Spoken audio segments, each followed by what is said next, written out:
Good morning, good morning. It's your boy, God of Steps, 4610. And today I'm coming at you with another reading out of the book of 1 Samuel. Today we're actually going to be finishing the book of 1 Samuel, reading chapters 29, 30, and 31. Alright, I don't want to waste any of you guys' time, so without further ado, let's get right on into it. Chapter 29, verse 1. Now the Philistines gathered all their armies to Aphek, and the Israelites pitched by a fountain which is in Jezreel. And the lords of the Philistines passed on by hundreds and by thousands. But David and his men passed on in the reward with Achish. Then said the princess of the Philistines, What do these Hebrews here? And Achish said unto the princess of the Philistines, Is not this David, the servant of Saul, the king of Israel, which hath been with me these days, or these years? And I have found no fault in him since he fell unto me unto this day. And the princes of the Philistines were wroth with him. And the princes of the Philistines said unto him, Make this fellow return, that he may go again to his place which thou hast appointed. And let him not go down with us to battle, lest in the battle he be an adversary for us. For wherewith should he reconcile himself unto his master? Should it not be with the heads of these men? Is not this David, of whom they sang one to another in dances, saying, Saul slew his thousands, and David his 10,000s? Then Achish called David and said unto him, Surely as the Lord liveth, thou hast been upright, and thy going out and thy coming in with me in the host is good in my sight. For I have not found evil in thee since the day of thy coming unto me unto this day. Nevertheless, the Lord's favor thee not. Wherefore now return, and go in peace, that thou displease not the lords of the Philistines. And David said unto Achish, But what have I done? And what hast thou found in thy servant so long as I have been with thee unto this day, that I may not go fight against the enemies of my lord and king? Of my lord the king, Verse 9. And Achish answered and said to David, I know that thou art good in my sight as an angel of God. Notwithstanding the princes of the Philistines have said, He shall not go up with us to the battle. Wherefore now rise up early in the morning with thy master's servants that are come with thee, and as soon as ye be up early in the morning and have light, depart. So David and his men rose up early to depart in the morning to return unto the land of the Philistines. And the Philistines went up to Jezreel. Chapter 30, verse 1.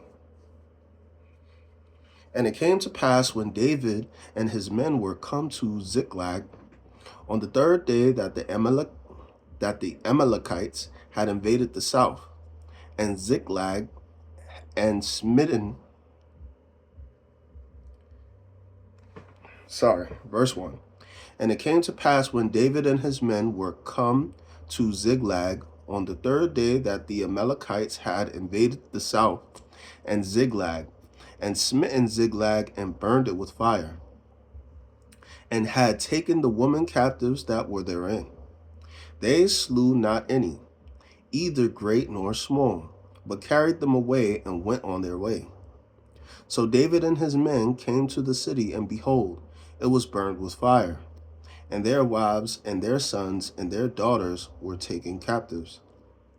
Then David and the people that were with him lifted up their voice and wept until they had no more power to weep. And David's 2 wives were taken captive. Ahinoam, the Jezreelites, and Abigail, the wife of Nabal the Carmelite. And David was greatly distressed, for the people spake of stoning him, because the soul of all the people was grieved, every man for his sons and for his daughters. But David encountered himself in the Lord his God.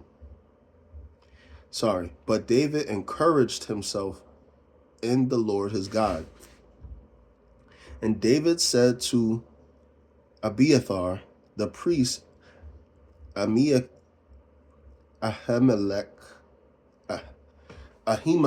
son, I pray thee, bring me hither the ephod. And Abiathar brought thither the ephod to David. And David inquired at the Lord, saying, Shall I pursue after this troop? Shall I overtake them? And he answered him, Pursue, for thou shalt surely overtake them, and without fail recover all. So David went, he and the 600 men that were with him, and came to the brook Besor, where those that were left stayed behind. But David pursued, he and 400 men, for 200 abode behind, which were so faint that they could not go over the brook Besor. And they found an Egyptian in the field, and brought him to David, and gave him bread, and he did eat. And they made him drink water. Verse 12. And they gave him a piece of cake, and they gave him a piece of a cake of figs, and 2 clusters of raisins. And when he had eaten, his spirit came again to him, for he had eaten no bread, nor drunk any water, 3 days and 3 nights. And David said unto him, To whom belongest thou? And whence art thou?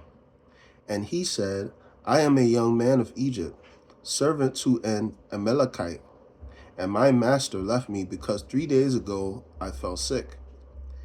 We made an invasion upon the south of the Cherethites,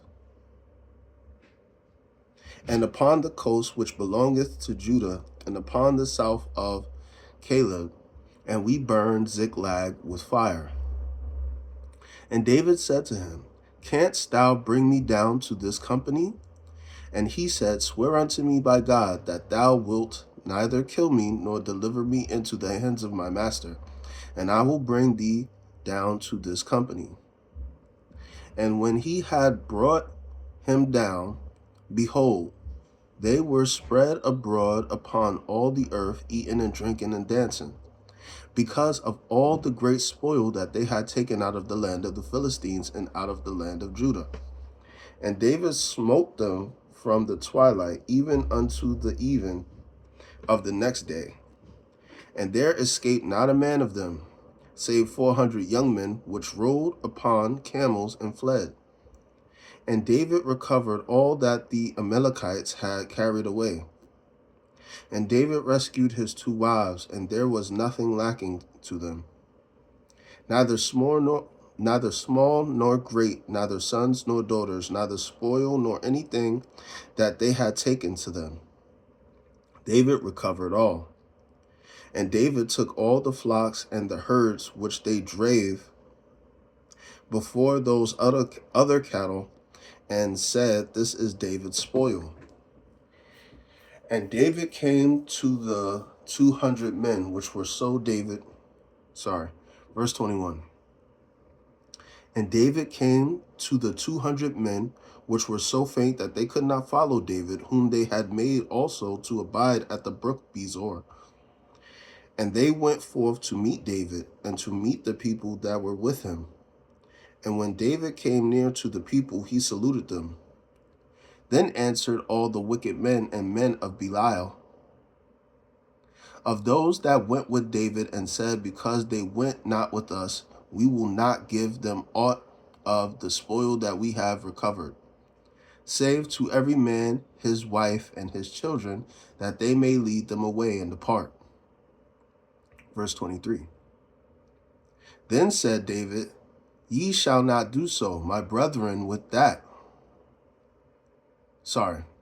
Then said David, Ye shall not do so, my brethren, with that which the Lord hath given us, who hath preserved us, and delivered the company that came against us into our hand. For who will hearken unto you in this matter? But as his part is that goeth down to the battle, so shall his part be that tarrieth by the stuff. They shall part alike. And it was so from that day forward that he made it a salute and an ordinance for Israel unto this day. And when David came to Ziklag, he sent of the spoil unto the elders of Judah, even to his friends, saying, Behold, a present for you of the spoil of the enemies of the Lord, to them which were in Bethel, and to them which were in South Ramoth, and to them which were in Jatir, and to them which were in Aurora, and to them which were in Siphmoth, and to them which were in Eshtemoa, and to them which were in Rachel, and to them which were in the cities of the Jerahmeelites, and to them which were in the cities of Kenites, and to them which were in Hormah, and to them which were in Korashan, and to them which were in Atach, and to them which were in Hebron, and to all the places where David himself and his men were wont to halt. All right, guys, final chapter, chapter 31, book of 1 Samuel. Now the Philistines fought against Israel, and the men of Israel fled from before the Philistines and fell down slain in Mount Gilboa. And the Philistines followed hard upon Saul and upon his sons. And the Philistines slew Jonathan and Abinadab, and Melchishua, Saul's son. Sheesh. And the battle went sore against Saul, and the archers hit him, and he was sore wounded of the archers. Then said Saul unto his armor-bearer, Draw thy sword and thrust me through therewith, lest these uncircumcised come and thrust me through and abuse me. But his armor-bearer would not, for he was sore afraid. Therefore Saul took a sword and fell upon it. And when his armor-bearer saw that Saul was dead, he fell likewise upon his sword and died with him. Sheesh. So Saul died, and his three sons and his armor-bearer and all his men that same day together. And when the men of Israel that were on the other side of the valley, and they that were on the other side of Jordan, saw that the men of Israel fled, and that Saul and his sons were dead, they forsook the cities and fled. And the Philistines came and dwelt in them. And it came to pass on the morrow, when the Philistines came to strip the slain, that they found Saul and his 3 sons fallen in Mount Gilboa. And they cut off his head and stripped off his armor, and sent into the land of the Philistines round about to punish it in the house of their idols and among the people. And they put his armor in the house of Ashtaroth. And they fastened his body to the wall of Bethshan. And when the inhabitants of Jabesh Gilead heard of that which the Philistines had done to Saul, all the valiant men arose and went all night and took the book. Verse 12. All the valiant men arose and went all night, and took the body of Saul and the bodies of his sons from the wall of Bethshan, and came to Jabesh, and burnt them there. And they took their bones and buried them under a tree at Jabesh, and fasted 7 days. All right, guys, that was the ending of the book of 1 Samuel. Later on tonight, I'll be getting into the second book of Samuel, and we'll see how that goes. I hope you guys enjoyed listening to me as much as I enjoy reading to you. Remember, Jesus loves you. Take care.